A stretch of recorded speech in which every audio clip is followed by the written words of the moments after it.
ครับท่านผู้ชมวันนี้เรามาอยู่ในช่อง Goto DMAX กันอยู่เช่นเคยวันนี้เรามาอยู่ในแมป W4 นะครับซึ่งที่ผมเรียกชื่อนะครับผมเรียกว่า W4 แต่ชื่อว่า MTC นั่นแหละครับชื่อแมปเนาะในเกมเราบอกใช่ใครอยากเล่นบอกผมได้ใครอยากเล่นกับผมนะยังไงก็ไม่มีหรอกเชื่อผมก็พิมพ์ชื่อมาแต่ถ้าเกิดไม่อยากเล่นเลยก็แล้วแต่คุณนั่นแหละครับก็จะนี่แต่ไม่รู้ว่าคอมเมนต์มันจะเปิดได้ไหมเพราะว่าผมเปิดไปหลายรอบแล้วแต่มันปิดให้เนาะก็ต้องอันนี้ด้วยซึ่งตอนนี้ผมกำลังดูฐานสีผมยังไม่เห็นคนมาสักคนเลยจะโดนยึดสักก่อนเสียดายเดี๋ยวมองฐานวีแป๊บอันนี้ผมอาจจะเงียบหน่อยนะเพราะผมต้องใช้สมาธิ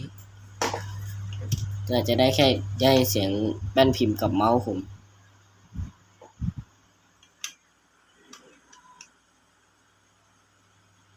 อาจจะได้รับลมวันนี้น่าจะได้เสียงรับลมเพราะผมเปิดรับลม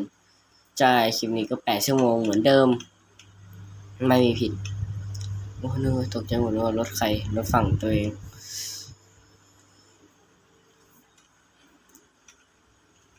ก็เตือนไว้ก่อนนะครับเพราะว่าคลิปนี้นะก็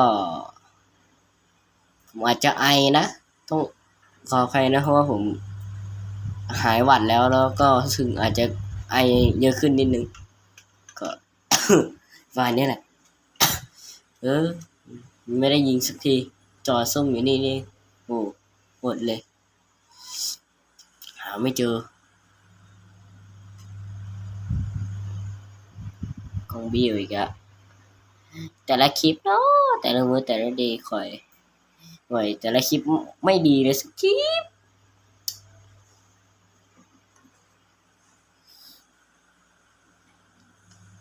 ไม่ใช่ว่าอันนี้นะคือมันจะมีอันนี้อยู่ซึ่งกล้องผมก็ไม่ค่อยอันนี้โอเคใช่ตรงละนี่อันนี้มันจะตรงแต่มันเบี้ยวเนี่ยมันเบี้ยวอะไรก็เดินมาตรงเนี่ยโอ้จะตกกล้องจะตกจะปรับคลิปจะปรับกล้องตอนถ่ายคลิปโอ้ยก็มุมมองก็ประมาณนี้โอเคตรงกลางพอดีเป๊ะใช่เพราะกล้องอาจจะเบี้ยวนะบางวันไม่ใช่บางวันดีทุกวันนะถ้าเกิดผมเห็นไม่ค่อยได้ลงคลิปแล้วช่วงนี้ส่วนใหญ่จะตอนนี้อาจจะเริ่มลงคลิปยาวบ้างเพราะขี้เกียจตัดต่อนั่นแหละแต่ต่อเยอะคลิปช็อตขี้เกียจละมาทำคลิปแบบพวกยาวๆแบบบางคนเขาไม่ตัดต่อนะจริงๆคลิปแบบเนี้ยคลิปบางทีคลิปเขาสั้นๆนะซึ่งวันนี้ผมมาลงคลิปแบบแนวรถถังซะบ้างมาดูสิจะมีคนกดติดตามหรือกดไลค์ไหมอย่างน้อยก็กดไลค์หน่อยก็ได้นะว่าดูจากยอดวิวอย่างน้อยดูอย่างเดียวไม่ก็แบบดูอย่างเดียวหรือไม่ก็เดี๋ยวนะก็กดไลค์สักนิดนึงหรือใครที่จะกดติดตามก็กดได้เลยครับเพราะว่าติดตามผมต้องการไหมก็ต้องการอยู่ครับซึ่งอาจจะเห็นผมลงคลิปแบบยาวๆอย่างนี้หลายวันแล้วพร้อมกับลงคลิปแบบสั้นๆออกมาบ้างนะคลิปสั้นๆเนี่ยอาจจะไม่ตัดต่อแล้วเพราะอันนี้ขี้เกียจนั่นแหละความขี้เกียจของผม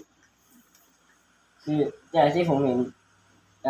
อันเนี้ยคือบางคนเขาขี้เกียจผมด้วยแหละ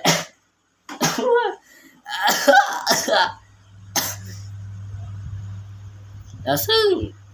มาดูกันว่าแบตตอนนี้แบตกล้องผมเหลือนิดเดียวละซึ่งมาลุ้นดูกันว่าจะหมดก่อนคลิปจะจบไหมใช่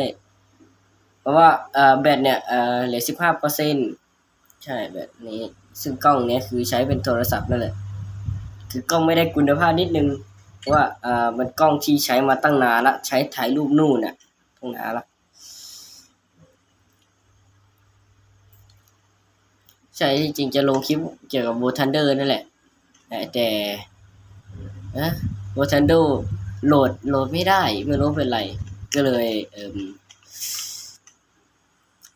เล่นโรบอกแทนแบบรถถังวันนี่แหละซึ่งผมซุ่มมาตรงนี้หลายนาทีละซึ่งยังไม่มีใครเห็นผมเลยใช่แล้วซึ่งตอนนี้ผมรอให้มีคนยึดฐานเสร็จปุ๊บผมก็จะยิงปังเลยครับเฮ้ยมีคนอยู่ตรงนั้นน่ะไม่เห็นเลยนะเดี๋ยวดูฐานบีได้จะมีคนยึดฐานไว้ก็ไม่รู้เฮ้ยรถใครนี่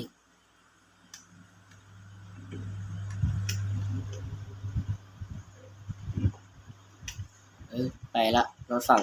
ตัวเองอะเดี๋ยวก็ปล่อยระเบิดอันนี้นี่ปล่อยลงมาเรื่อยๆอาจจะได้เสียงแล้วนิดนึงมาแล้วติดกับผมแล้วไม่ได้แอมผมหรอกครับไม่ได้แอมผมหรอกมาแล้วรถมาแล้วชิปหายแล้วรถผมทำมุมไม่ได้ทำมุมด้วยนอกแล้วรถผมไม่ได้ทำไม่เห็นด้วยหวานเจี๊ยบครับทีนี้เห็นผมแน่นอน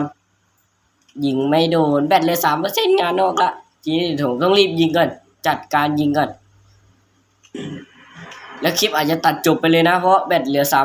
3%ตายละ2%แล้ว2%สุดท้ายกล้องอาจจะเบี้ยวๆนะเพราะผมคืออันนี้ไปกดใจแล้วซึ่งแบตเหลือ2%สุดท้ายต้องรีบชาร์จนะดูผมต้องรีบนี่ใช่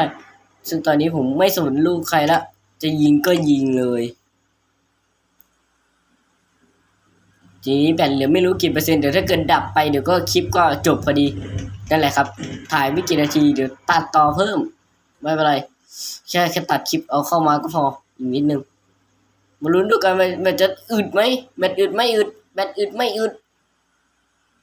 โอ้ยมาลุ้นแบตแทนจะลุ้นที่รถถังได้ลุ้นแบตไอ้ห่าเดี๋ยวผมรีบตัดคลิปก่อน7 นาทีพอดีไว้เจอกันใหม่คลิปหน้านะครับคลิปต่อนะตอนนี้แบตจะหมด